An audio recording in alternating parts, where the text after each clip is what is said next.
Ce matin, on parle de la soumission. Ah, est-ce qu'on peut le dire ensemble? Soumission! Ah, j'ai l'air d'un gourou. Wow, hey, ça part fort, ça. Tabarouette. Alors, comment réagis-tu à juste entendre ce mot-là? C'est comme, oh boy, là, tu sais, t'arrives avec la mauvaise thématique, là, tu sais, c'est peut-être la première fois que tu es ici, tu te dis, what? C'est quoi cette patente-là, là? Tu sais, le gars qui commence avec la soumission. C'est drôle parce que la soumission, ou plutôt notre aversion à la soumission, déjà, à partir de l'âge de 2 ans, ce qu'on appelle le Terrible 2 ou le Terrible 2, pour ceux, qui a des enfants, qui est parent et qui a passé à travers le Terrible 2? OK. Ceux qui lèvent pas la main, c'est parce que peut-être vous pensez que vos enfants n'ont jamais quitté le Terrible 2, fait qu'ils sont comme, il y a 8 ans, 12 ans, 18 ans, puis il est encore dans le Terrible 2.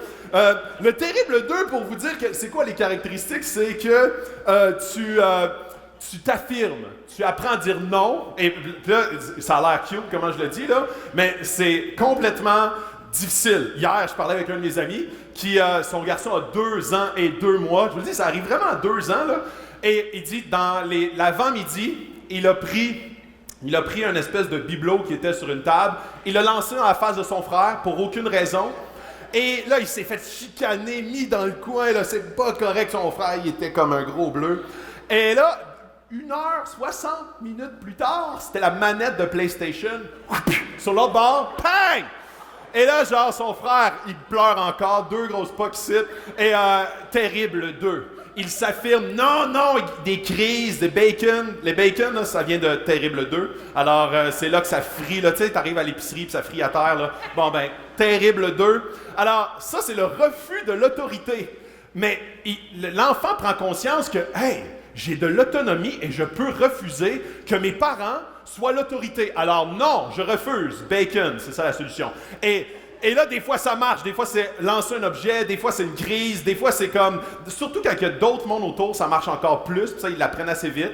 Alors, ça, c'est le Terrible 2. Mais c'est drôle de voir comment est-ce que très rapidement, dans toutes les cultures du monde, tous les êtres humains, le Terrible 2, c'est universel. Je lisais un article qui vient du Japon. Terrible 2 apparaît partout.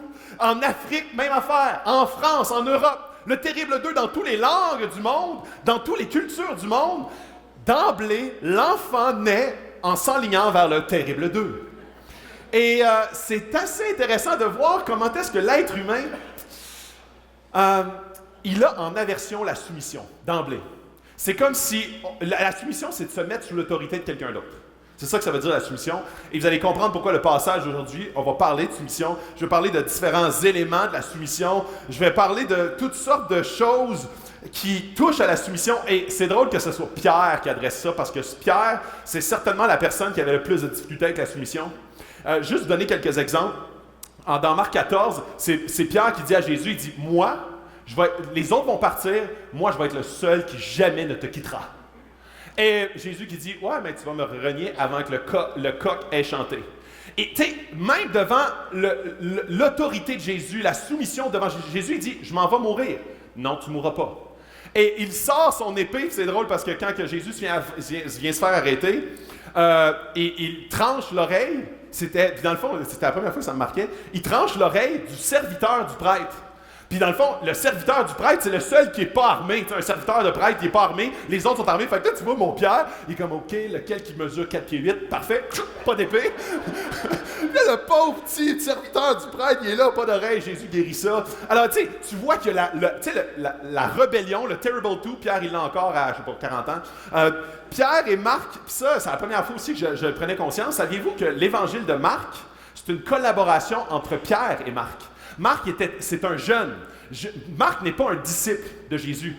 Pierre a collaboré avec Marc pour l'écriture de Marc, et tous les éléments qui mettent en lumière la rébellion de Pierre sont très souvent dans l'évangile de Marc. Et c'est drôle que ce passage-là qu'on va lire dans Pierre aujourd'hui a été écrit par Pierre, et Pierre se rappelle de comment il était rebelle, comment il ne voulait pas se soumettre à l'autorité. Et il encourage complètement dans une autre direction, quand il a pris de la maturité quelques années plus tard, à la soumission. La soumission, pourquoi se soumettre dans la société? En fait, la raison pour laquelle on demande aux gens de se soumettre dans la société, ça va être souvent pour éviter le chaos, par crainte de rétribution ou par récompense. Alors, quand on dit dans une salle, levez la main pour parler, c'est pour éviter le chaos. Quand on dit, n'utilise pas ton cellulaire au volant, on va te donner 8 points de démérite, ça c'est par rétribution qu'on veut que tu te soumettes. Quand on dit, si tu te fais pogner, ça va te coûter ça, c'est encore une fois par conséquence. Ou sinon, c'est pour dire, si tu veux avoir un salaire et rester chez nous, pour travailler chez nous encore, tu dois m'obéir comme patron. Alors, dans la société, on a toujours ce portrait-là de la soumission. C'est soit par conséquence, comme une récompense, ou sinon pour éviter le chaos que tu vas te soumettre. Dans la Bible, vous allez voir comment est-ce que les motifs de base sont tout à fait différents. Et c'est là-dessus que je veux mettre l'emphase parce que très souvent en tant que chrétien, on ne comprend pas bien et ces passages-là, quand on les comprend au premier niveau, ils nous irritent. Quand on les comprend au deuxième niveau, ils nous libèrent. Et c'est ça qui est extraordinaire avec la parole. Quand on comprend la parole juste sur comment est-ce que, quand on la comprend au premier niveau, c'est impossible de suivre ces commandements-là.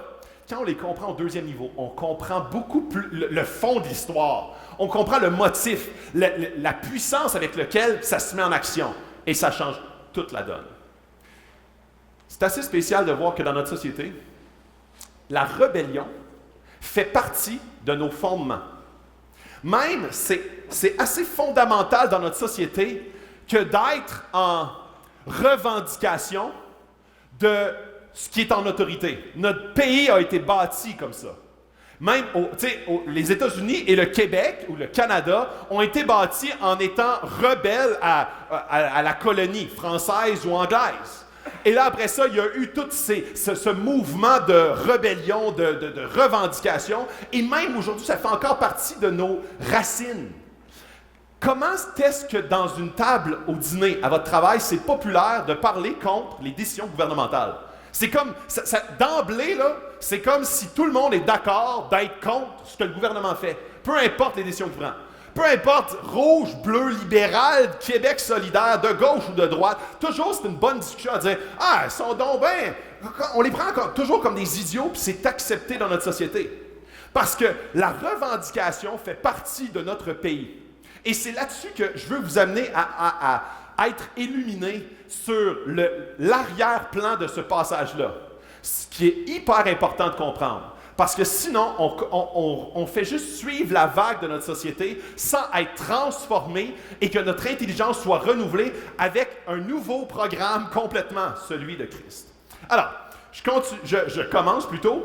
Alors, on va lire le passage, suivez dans vos Bibles 1 Pierre, le passage, c'est le chapitre 2, 11 à 25. Je vais passer rapidement parce que vous allez voir que le même passage qu'on débute, c'est le même passage qu'on a commencé la semaine dernière et on recommence encore cette semaine. Ça dit, vous qui autrefois n'étiez pas un peuple, vous êtes maintenant un peuple de Dieu. Vous qui n'aviez pas obtenu compassion, vous avez maintenant obtenu compassion. Bien-aimés, je vous encourage, en tant que résident temporaire, vous restez temporaire, c'était la semaine passée, je parlais de camping, là, vous en souvenez? Et étrangers sur la terre, on est comme des campingers sur la terre, à vous abstenir des désirs de votre âme, des désirs de votre nature propre qui font la guerre à l'âme. Et retenez ce bout-là à la fin. Les désirs de votre chair font la guerre à votre âme. Les désirs, puis ça là, ce verbe-là, c'est le verbe en grec dit hypotémia. Puis hypotémia, ça ne veut pas dire juste désir, ça veut dire de trop vouloir quelque chose. Un désir démesuré. Et c'est là où est-ce que presque tous les éléments qui te détruisent proviennent d'un désir trop présent. Par exemple, la jalousie dans un couple. La jalousie dans un couple provient de l'insécurité vis-à-vis que l'autre ne va pas assez t'aimer. Alors, je vais contrôler ces relations, contrôler ces communications dans le but de... Donc, mes désirs vont amener une destruction de mon couple. L'alcoolisme. L'alcoolisme, c'est la même chose. Souvent, il y a comme un désir, une tristesse, une blessure, il y a quelque chose, puis il y a plein de différentes ramifications vis-à-vis de l'alcoolisme. C'est pas juste, je ne veux pas le simplifier à outrance, mais très souvent, c'est basé sur quelque chose qu'on a poursuivi. Puis l'alcoolisme, c'est souvent un médicament pour oublier, un médicament pour amoindrir les souffrances. Mais les souffrances, très souvent, ont été instaurées par différents patterns, des différents éléments. Une recherche de gloire qui a mal tourné. Une recherche de promotion quand je parle du travail, supposons. Puis ça a été un échec au travail, souvent ça devient difficile. Un échec dans ton couple, ça a été difficile. Il y a un désir d'oubli vis-à-vis de l'alcoolisme. Qui font la guerre à ton âme. Ça te détruit. La majorité des désirs qui sont des hypothémias, des désirs trop grands, finissent que par détruire ton intérieur. Détruire ta quête de sens, littéralement. Quelqu'un qui poursuit ces désirs-là et qui arrive au bout, puis il y a un livre super intéressant qui s'appelle Les idoles du cœur, que j'aime beaucoup d'un auteur qui s'appelle Tim Keller.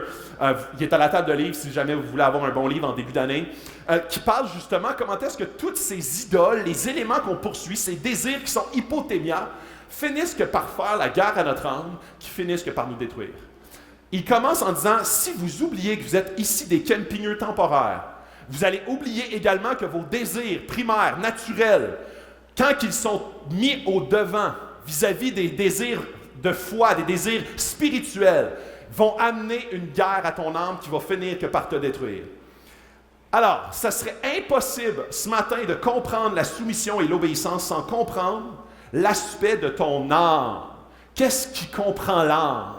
Qu'est-ce qui fait la guerre à mon âme? Qu'est-ce qui m'empêche de me soumettre à? Alors, je commence, j'ai 3 points ce matin. Je vais aller assez rapidement, étant donné qu'il ne me reste plus beaucoup de temps. Un chrétien en société. Le premier passage, c'est dans le verset 13, et ça commence comme ci. Pour l'amour de Dieu, souvent on dit, c'est une expression, hein? Pour l'amour du ciel, ou pour l'amour de Dieu. Et c'est drôle, ça vient de là. Le passage commence par amour pour Dieu. Ce qui suit, c'est par amour pour Dieu. Si tu n'aimes pas Dieu, oublie ça, là. Comme, si tu comprends la Bible à la lumière d'un ensemble de règlements, mais que tu n'as pas d'amour pour Dieu, je te le dis, c'est un coup d'épée dans l'eau. Ça ne sert absolument à rien. Souvent, les chrétiens sont comme, « Hey, vis une vie morale. Tu devrais faire ça, tu ne devrais pas faire ça. » Mais si tu ne comprends pas, premièrement, que ton papa, c'est Dieu, que tu es racheté par le sang de Jésus, que tu as une relation avec lui qui t'aide à grandir, oublie ça. Ça va t'écraser par la honte puis ton échec. Parce que littéralement, il n'y a aucun être humain qui peut, de par lui-même, réussir à atteindre les standards de Dieu. Alors, il commence en disant, OK, premier élément, par amour pour Dieu, à cause de Dieu, à cause de lui, sinon ça ne marche pas. Soumettez-vous, c'est le mot qu'on aime beaucoup ce matin, à toutes les institutions établies parmi les hommes, soit au roi parce qu'il est au-dessus de tout, soit aux gouverneurs parce qu'ils sont envoyés par lui pour punir ceux qui font le mal et approuver ceux qui font le bien. En effet, c'est la volonté de Dieu qu'en pratiquant le bien, vous réduisiez au silence l'ignorance des hommes dépourvus de bon sens. Et là, je veux le remettre en perspective. Ici, il est écrit « Soyez soumis au roi parce qu'il est au-dessus de tout, au gouverneur. » Et là, je veux te poser la question, qui sont les autorités dans ta vie? Et dans notre vie, on a toutes sortes d'autorités. On a le gouvernement, le maire, la police, on a le Revenu Québec, patron, parents, professeurs, enseignants, etc., etc. C'est tous des autorités. Dans ce temps-là, si vous pensez, ah, ouais, mais eux autres, ils n'étaient pas. Là, je paraphrase, là. Eux autres, puis c'est pas ton opinion, là, c'est pas tu as perdu tes élections, là, aux dernières élections, municipales, provinciales ou fédérales. Puis tu dis, ouais, mais ça paraît qu'eux autres, dans ce temps-là, il n'y avait pas notre gouvernement qu'on vient d'avoir. En fait, il y avait bien pire. À ce temps-là, c'était Claudius qui était au pouvoir. Et selon un historien du temps, que j'oublie le nom, qui s'appelait Sotinius, OK? On va l'oublier assez vite, mais Sotinius disait, il est littéralement un idiot. Claudius. Il prenait des décisions seulement par lobby, par intérêt personnel. Et attention, quelques années par la suite, quand que Pierre a écrit ça, c'était dans le chevauchement de Claudius et de Néron. Néron, c'est celui qui a fait le plus souffrir les chrétiens à travers l'histoire de l'humanité, okay, tout juste. Et Claudius, c'était lui qui était, selon les historiens, complètement débridé de sens. Alors, il commence en disant, OK, c'est pas par performance ou compétence ou parce qu'ils sont réellement intelligents ou renouvelés de l'esprit que tu dois te soumettre. Tu dois te soumettre indépendamment des valeurs. Et là, vous allez me dire, ouais, mais comme, supposons, là, quand il y a eu l'extermination des Juifs, ou quand il y a eu la ségrégation raciale aux États-Unis, quand Martin Luther King faisait de la désobéissance civile, ou quand Corrie ten Boom cachait des Juifs dans son closet, dans son garde-robe, pour pas que les Juifs, pour pas que les Allemands les pognent. Ça, c'est de la désobéissance, tout à fait. Mais est-ce qu'il y a quelqu'un ici dans la salle qui cache des gens qui sont proches d'être exterminés dans son garde-robe? Je ne pense pas. Très souvent, on prend un exemple. Et dans la Bible, il y en a plusieurs. Quand on prend Daniel, dans le livre de Daniel, où est-ce qu'il a décidé, l'empereur a dit, « Vous allez seulement me prier moi, l'empereur. » Daniel a dit, « Non, non, tu es juste un homme. Je vais prier Dieu. » Et Daniel a continué à prier, parce que ça allait contre ses valeurs fondamentales. Il obéissait à tous les autres commandements du roi. Mais celle-là, il a dit, « Non, je prie seul mon Dieu. » Et pour ça, il est allé dans la fosse aux lions, l'histoire classique. Il y a eu également Shadrach, Meshach et Abednego, les amis de Daniel, qui, eux, la même façon, devaient se prosterner devant le roi pour l'adorer. Puis eux autres ont dit, no way, on se prosterne juste devant notre Dieu. Ils ont passé au feu, mais ils n'ont pas brûlé dans la fournaise. Donc, il y a plusieurs éléments ou histoires dans la Bible où est-ce qu'on voit de la désobéissance lorsqu'il y a une désobéissance qui est demandée par nos autorités. Par contre, que tu les trouves compétents, intelligents, qu'ils soient justement en ligne avec tes valeurs ou non, tu te dois de te soumettre à. Parce que tu ne te soumets pas parce qu'ils sont, puis là je vais faire très attention, tu ne te soumets pas à eux parce qu'ils sont compétents. Tu te soumets à eux parce que Dieu te demande de le faire. Et le manque de soumission à nos autorités est avant tout une histoire de manque de soumission à Dieu.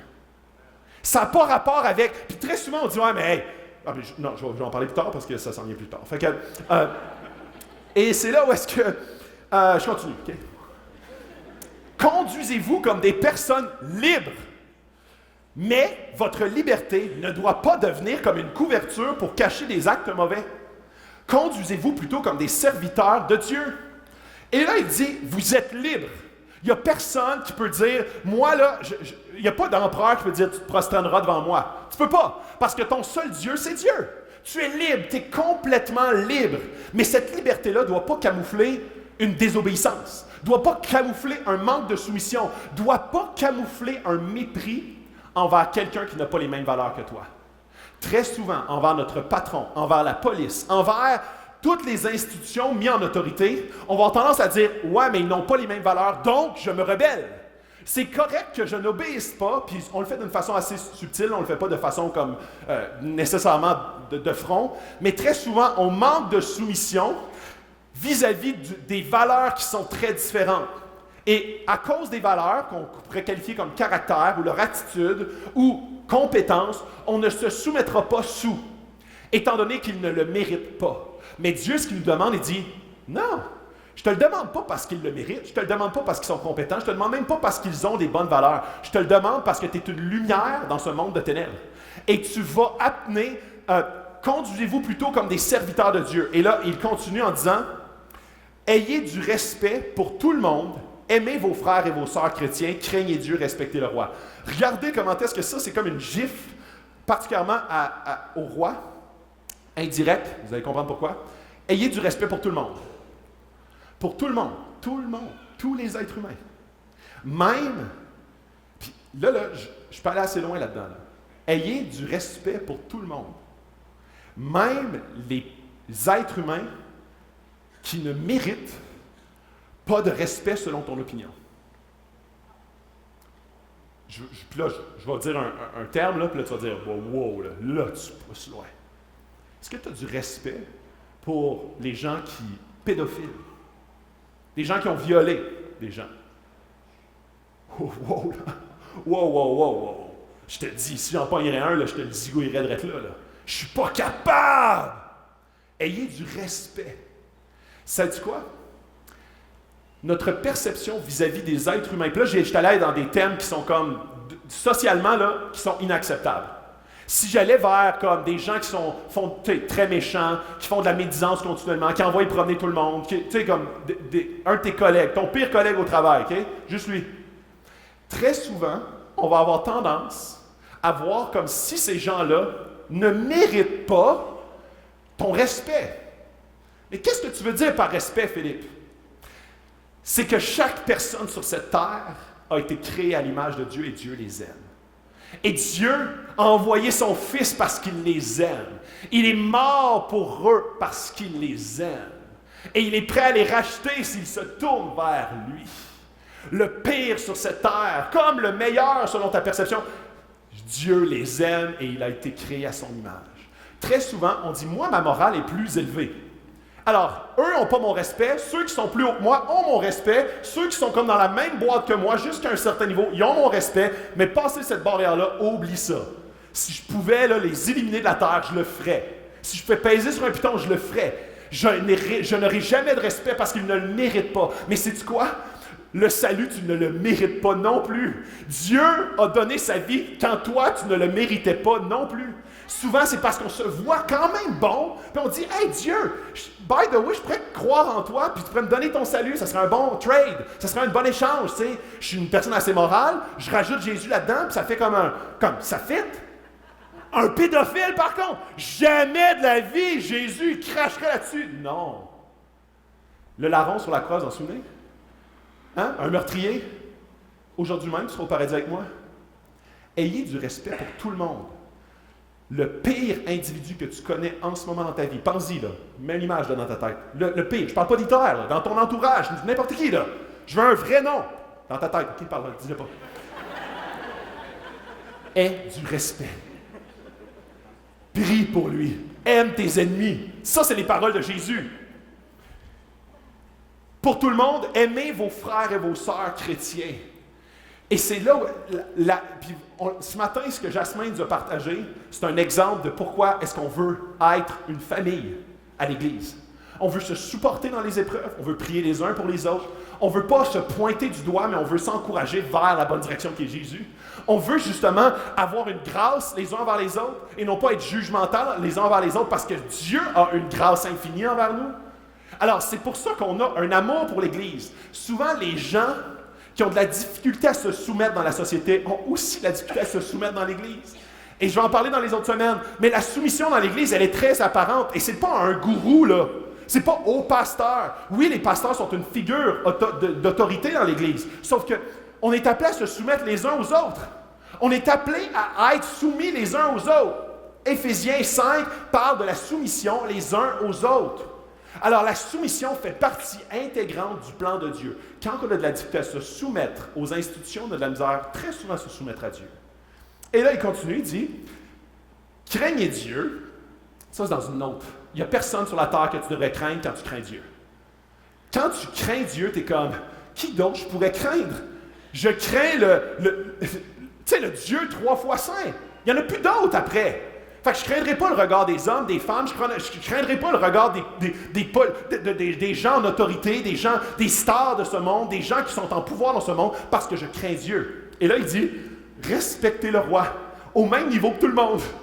C'est pas un Dieu, le roi. C'est pas quelqu'un que tu es appelé à te prosterner, mais tu dois le respecter, peu importe ses allégeances politiques, peu importe ses choix, peu importe les éléments qu'il décide, il est créé à l'image de Dieu et Dieu veut le racheter. N'importe qui, même la pire personne sur cette terre en ce moment même. Je continue. Un chrétien au travail. Alors, la deuxième partie du passage s'adresse directement à notre travail.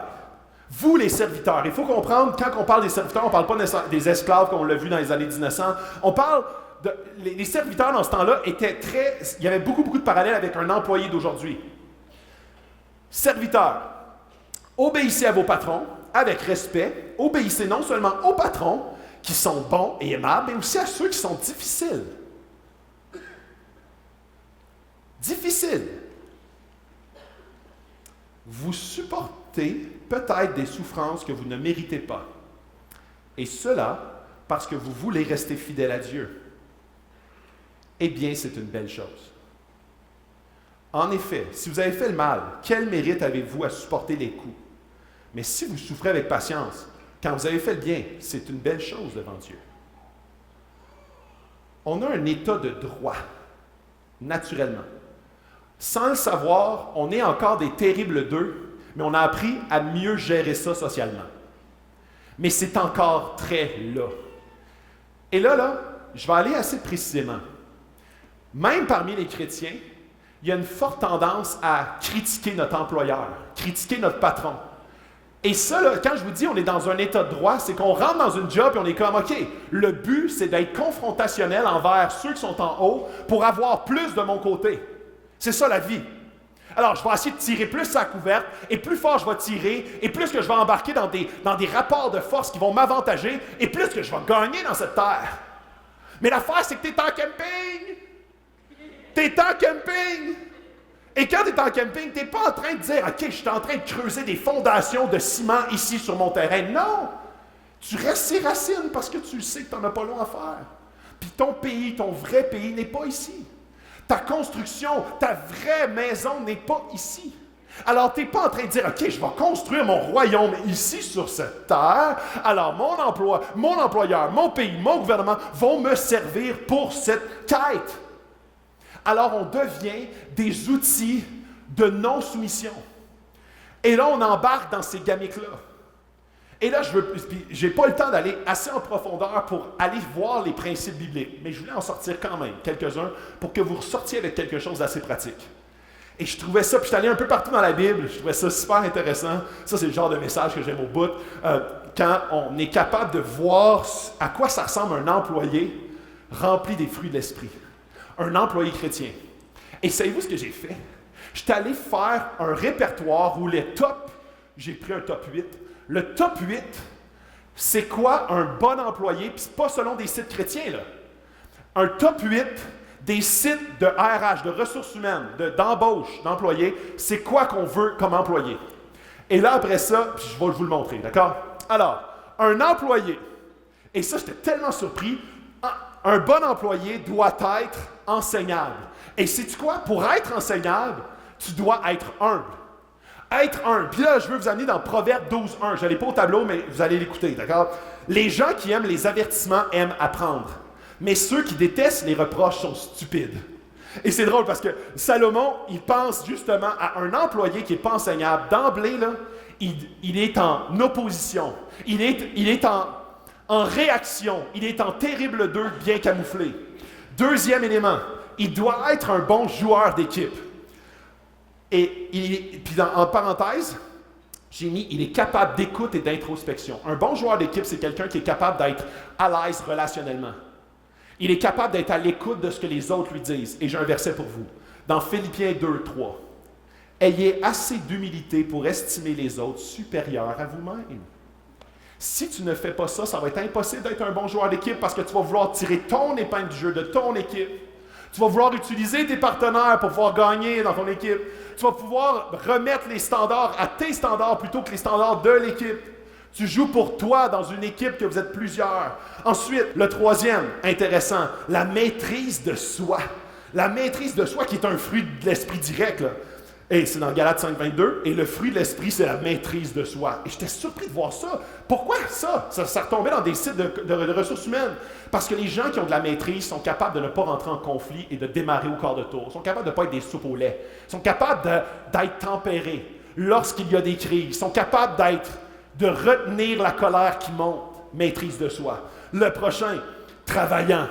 Je vous le dis, il n'y a rien qui brise plus mon cœur quand j'entends un employeur qui me dit « Ah ouais, il va à ton église? » Ouf. Ah, un des pires employés que j'ai eu.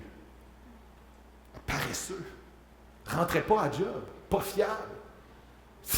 Il rentrait toujours une demi-heure plus tard. Il collait malade, c'était aidé. Il n'y a rien qui me brise plus le cœur. Parce que tes actions parlent plus fort que tes mots. « Hey, je crois en Jésus, mais rentre à job. » Parce que sinon, dis-le pas que tu crois en Jésus. Parce que Jésus dit, OK, Colossiens 3:17, « Et quoi que vous fassiez, en parole ou en œuvre, faites tout au nom du Seigneur Jésus en rendant par lui des actions de grâce à Dieu. » Ton boss, ton vrai boss, puis on a déjà parlé du travail, mais ton vrai boss, c'est Jésus. C'est pas ton boss. Alors quand ton boss te dit de faire quelque chose, c'est Jésus ton boss. Je continue. Redevable et fiable. Ça va de soi, mais j'étais surpris encore de voir ça. Dans Philippiens 2:4, ne cherchez pas votre intérêt à vous, mais cherchez l'intérêt des autres. La fiabilité, qu'est-ce qui rentrait là-dedans? La ponctualité. Quand on n'est pas ponctuel, on ne respecte pas les autres. On trouve que notre temps est plus précieux que celui des autres. Alors moi, je peux me pointer plus tard parce que mon temps est plus précieux que votre temps. Alors, quand on dit fiable, Redevable, ça veut dire, OK, mes amis, les gens que je travaille avec, mon patron, mes collègues sont plus importants que moi. Parce que la Bible me le dit.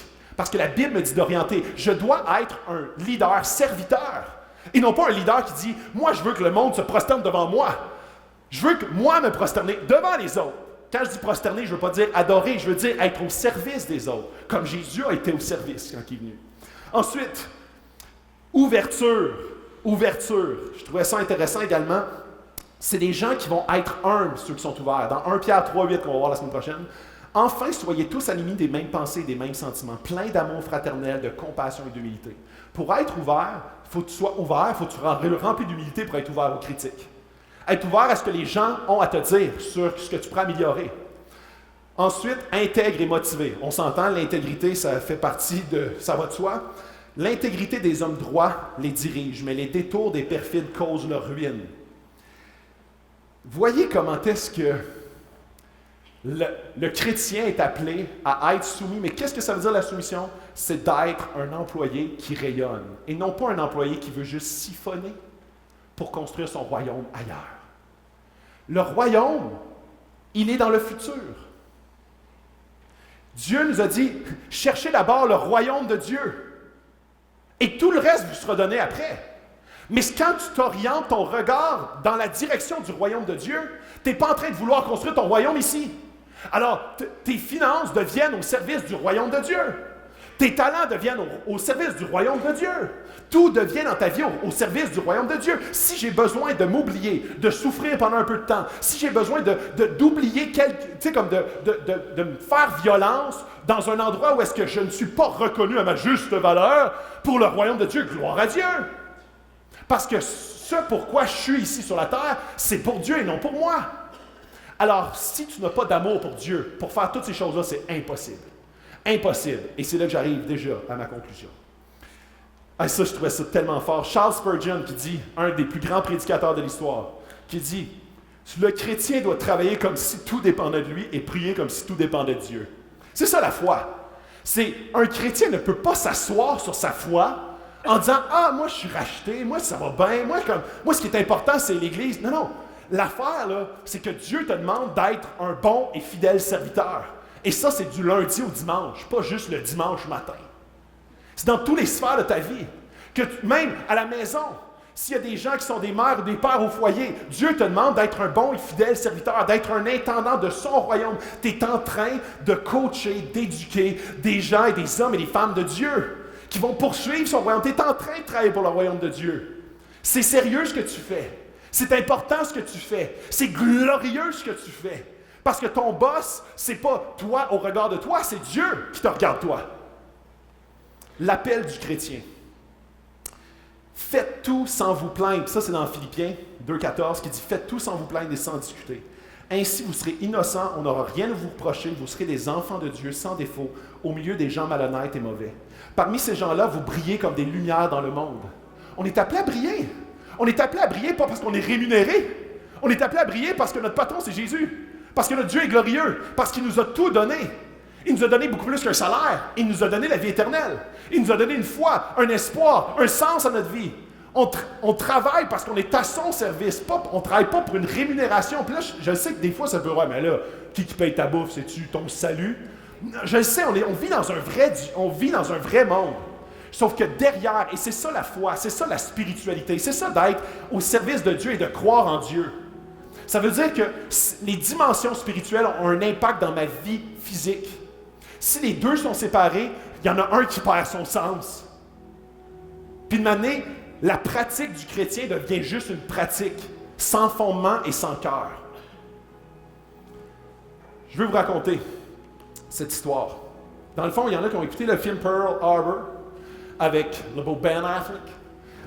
C'est un film, je sais, c'est un film qui est sorti en 2001, fait qu'il y en a qui n'étaient pas nés, je suis désolé. Mais il y a une histoire là-dedans, une histoire vraie, qui m'a tellement touché. En fait, il y avait un gars qui s'appelait Jacob DeShizer, qui faisait partie, dans le fond, ce qui est arrivé dans Pearl Harbor, c'est que les Japonais sont venus bombarder Pearl Harbor, en surprise. Ça a détruit des centaines de bateaux, des centaines de morts.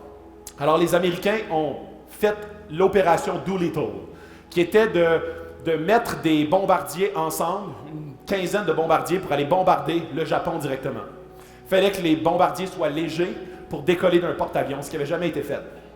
Alors, l'opération Doolittle s'est mise en branle en 3 semaines. Et M. Deschizer était un de ces pilotes d'un des bombardiers. Et ils se sont fait dire, il se peut fort que vous ne reviendrez pas de cette aventure. Et c'est ce qui est arrivé. Ils sont partis et ils ne sont pas revenus. Alors, ils sont partis, ils ont tout bombardé le Japon, en tout cas toutes les usines militaires, et ils se sont écrasés pas longtemps après parce qu'il manquait d'essence. Et ils se sont fait capturer une journée plus tard par les Japonais. Monsieur Doolittle, pas Doolittle, mais Monsieur Deschizer, il s'est fait attraper avec plusieurs de ses compatriotes, fait mettre dans un camp de concentration.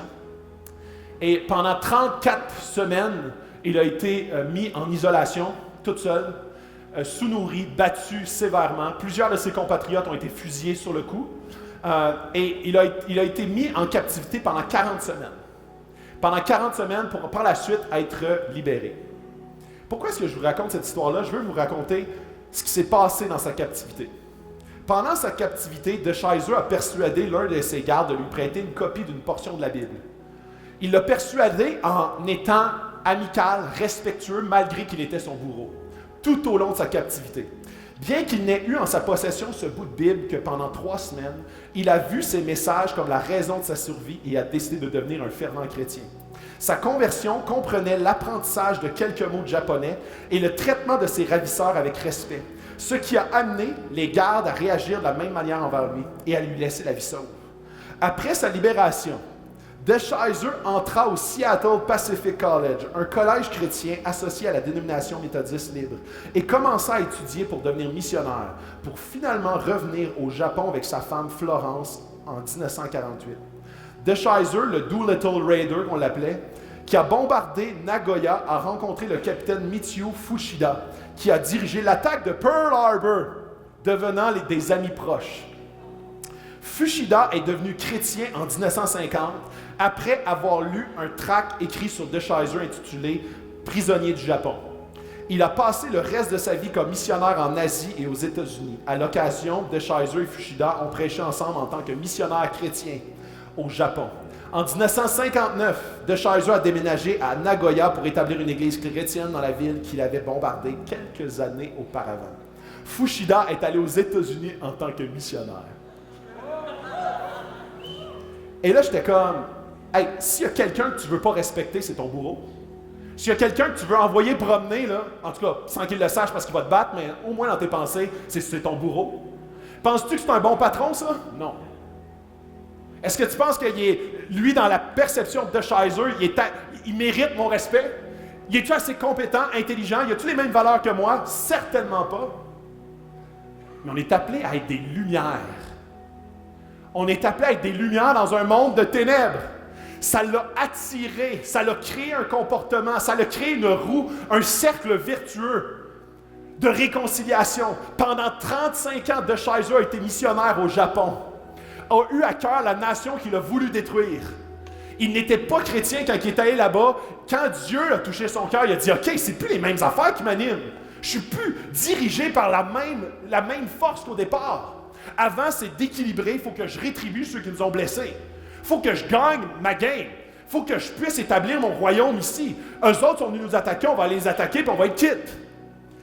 La guerre amène la guerre, la haine amène la haine. L'absence d'amour amène l'absence d'amour. Mais quand tu découvres l'amour de Dieu, la grâce de Dieu, tu es encore en train de dire « Wow, il faut que ces gens-là connaissent ça. » Les gens qui ont voulu nous détruire, mais il faut qu'ils connaissent Dieu, il faut qu'ils connaissent Jésus. Ça change complètement ma relation avec eux, mes discussions, mon travail avec eux, ça change complètement. Je suis prêt maintenant à bâtir, à investir ma vie dans une nation qui a voulu nous détruire. Ça, ce n'est pas un travail spirituel, c'est certainement pas un travail humain.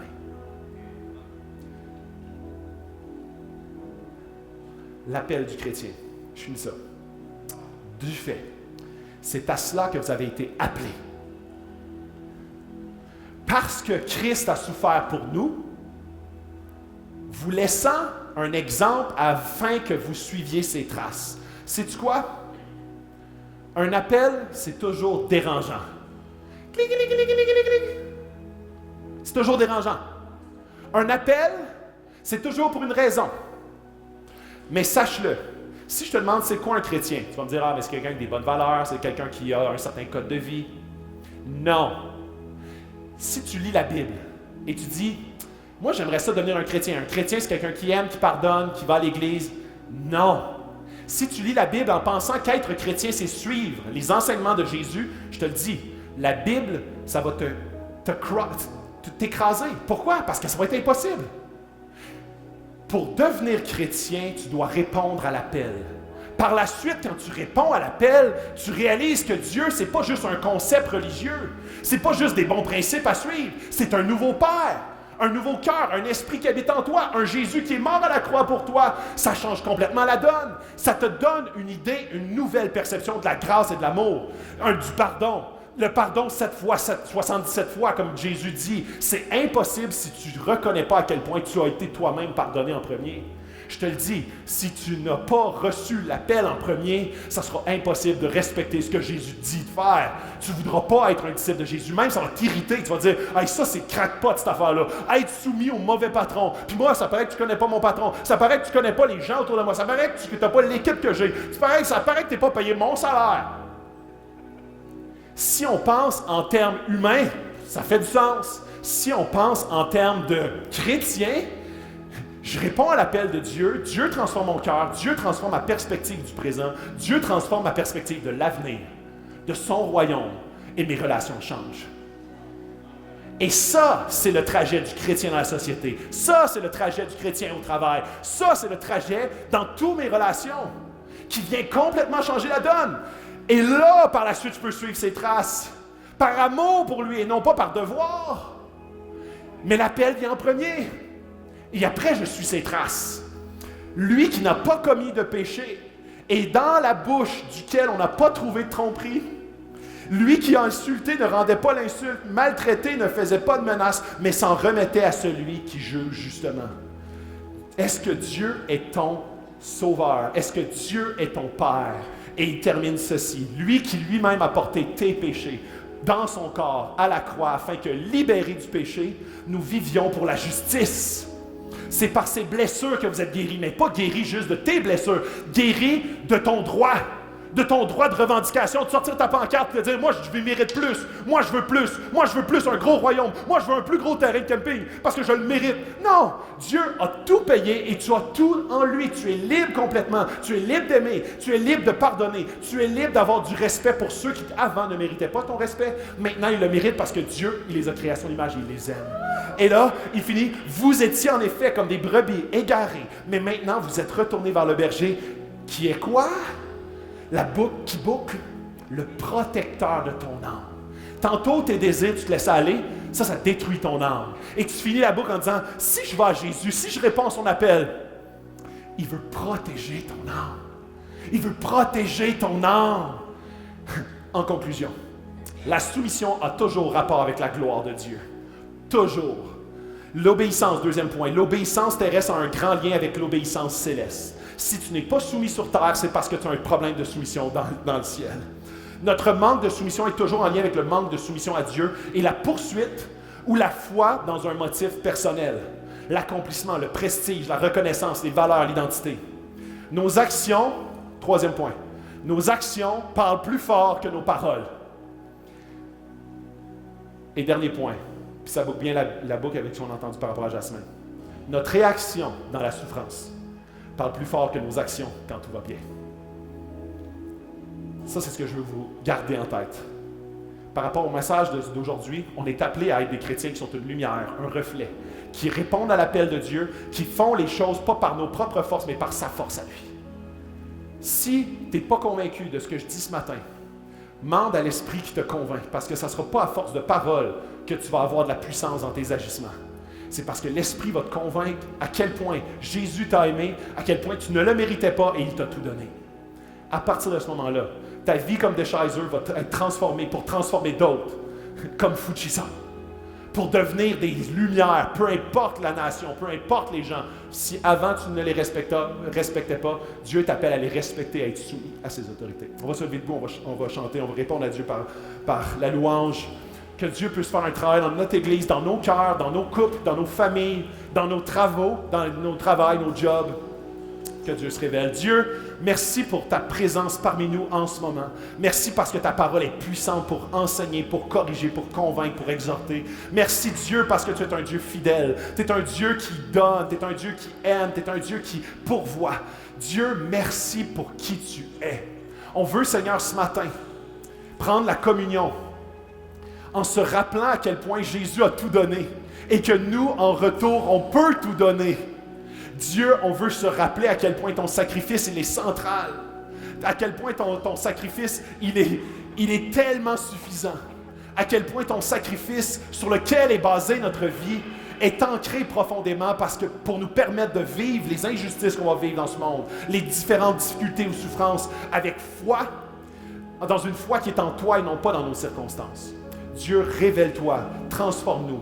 Révèle-toi continuellement à nos cœurs, dans nos vies, dans ton Fils compris.